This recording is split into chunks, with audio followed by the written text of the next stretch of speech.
Hey guys, so I'm back with another IWCQ analysis. I decided today not to do team fight breakdown and instead look at jungle pathing. I might do the team fight anyway later on. I might just do 2 videos today, I don't know. But this is something I wanted to look at. This is obviously very interesting for me as a jungler and something that I think had a really big impact on the game that a lot of people may have missed because there wasn't much emphasis put on the jungle, I don't think. I want to preface this by saying that I think Spooks has probably been playing the best I think he's ever played for the last couple of weeks. He played really well at the OPL semis, OPL final. He's played really well in this tournament so far. So I think Spooks has definitely been playing better than I've ever seen him play before.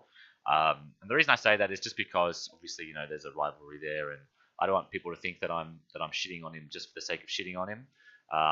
But me being a jungler, this is the first thing that I saw when I was watching their loss this morning. And it's just something I wanted to go through with you guys and hopefully, make it a little bit more palatable for the average viewer. So I'm just gonna play it in 2x speed because this is going to be a longer portion of the game, pretty much the whole early game. But at this point, so Spook started top side and he's going to his bot side. What you just missed was Ejim has just put this ward, and so they know where Gragas started, right? So Spooks know where Gragas has started. That's why he started to come back up to contest this top crab. Now, I think this is the right move because he knows that Gragas is topside, and he wants to make sure that these lanes were safe. He wants river control. So I think this is a good move from him because normally Spooks would go for this crab. So he goes for top crab, which is good. Just make sure you're watching your mini-map, guys. Then he goes to get a ward up on the ramp. Gragas knows he's there. He probably knows Gragas is there because he just cleared a ward. He pings out Gragas Golems, which is really nice. This is all really good from Spook so far. I think he's played all this part pretty much as well as you could have played it, bar maybe ganking and killing someone. Then he comes top for the potential counter gank, but Shen's pushing in, so he can't stay for long. I think at this point, I would be looking to base. Doing Gromp is okay, I suppose, because it's up, but I think Swiper calls him back here because this lane's pushing out. So I think ultimately he wants to do Gromp, which is what I probably would want to do as well. Swiper says, look, he pings the bush. He's like, look, I think there's someone up here. I need to push this in. So Spook's like, okay, I'm coming back. So this is still all good from Spooks so far. I think he's done everything right up until here. So at this point, the wave is pushing into the tower. Swiper can get his base off. Gragas has already based. Now this is really important. Gragas is already based. Spooks has a small CS lead from the Crab and the Gromp that Gragas hasn't got. But instead of just doing what Swiper, I assume, asked him to do, which is push the wave in, he's going to try and dive here. I'm going to play this in 2x speed as well, but basically he doesn't get in with the Cocoon. Trundle is hard to dive anyway. He gets chunked to half health. Trundle ends up getting the entire wave, and now he has to base, right? Now he has to base, because he's already behind on a base from Gragas. Gragas has already got his wards. He's already behind, but instead, I don't know if he needed more money or something. For whatever reason, he decides not to. I think this is a major mistake by him. They see Gragas invade, and Spooks walks. Think about where he was 2 seconds ago, right? He was up here. He wanted to do his wolves, which already I think is inefficient. That's too far. But instead, he's walked all the way from top to Wraiths without getting any camps, any gold, any XP. He's still behind on his base. Bot lane comes up to collapse.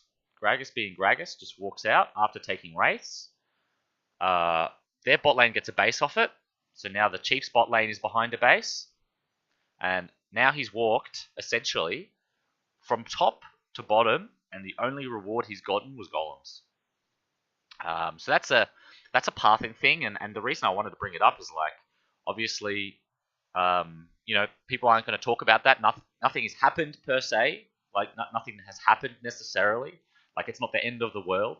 But in terms of jungle pathing, it's quite poor. And a big part of the reason I think they end up losing this game, because the Chiefs actually played the early game quite well. Bot and mid, I think, solo kill. So what we see here is Gragas has got all topside warded, takes his wolves, counters another camp, and Gragas will have him tracked for the rest of the game. Now again, see, Vlad got a kill. Shen got the kill, but Vlad's winning mid lane. Spooks is still just walking all over wards. He started to fall behind in CS. Gragas has both sides. If you look at the minimap right now, Gragas has both sides of the jungle warded. He has top side warded with the blue spawning. Andy has a pink. I think another ward. Oh, he has a pink up here as well. So Gragas has complete control of the map for no reason, really, other than Spooks' pathing. Now, this is an interesting 1v1. Nothing happens, but you can see that the Chief bot lane is winning as well, right? So Chiefs have 2 winning lanes, and a Shen just got a kill. So they're actually in a really good position in terms of laning right now. But Spooks is unable to capitalize because he's always on the back foot now. He's always one step behind this Gragas. So they come into counter the blue. This is really nice, getting the blue out of Cassiopeia's hands. But again, this is because the bot lane is winning, and not necessarily because of Spooks. But it was he did well to recognize that that was an option he had. Unfortunately, because Gragas has the topside control, which we saw from 2 or 3 minutes ago with the wards, he can just instantly reply with the blue buff's return, and then he will clear all the rest of Spooks' jungle as well. Spooks is still behind CS. I mean, he does go in to counter here, which is good. He's recognizing that he's lost that side of his jungle, and so he can go in. Very lucky that his bot lane has as much pressure as it does, but he manages to pull the lead back a little bit from Gragas, up until he goes for this play here. Cass has no flash, so this is an okay play to make, but unfortunately, he misses the cocoon, gets instantly cleaned up, and that's a double kill.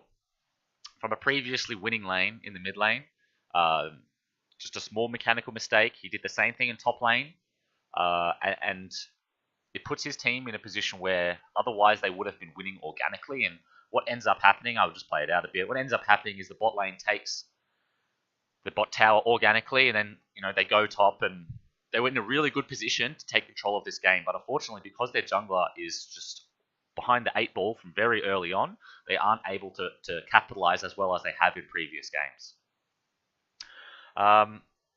So yeah, a bit of a longer video today just because I wanted to kind of get the whole pathing out. But yeah, hopefully you guys got some insight in why jungle pathing is so important. Technically, other than that double kill mid, Spooks didn't really do anything wrong in terms of like the gold lead or what you would have seen as a spectator watching the game. But yeah, from my point of view, from a competitive jungler point of view, really a small choice that he made that was wrong cost his team are huge. Thanks for watching. I think I will do the team fight later, so you guys can watch that video too. Peace.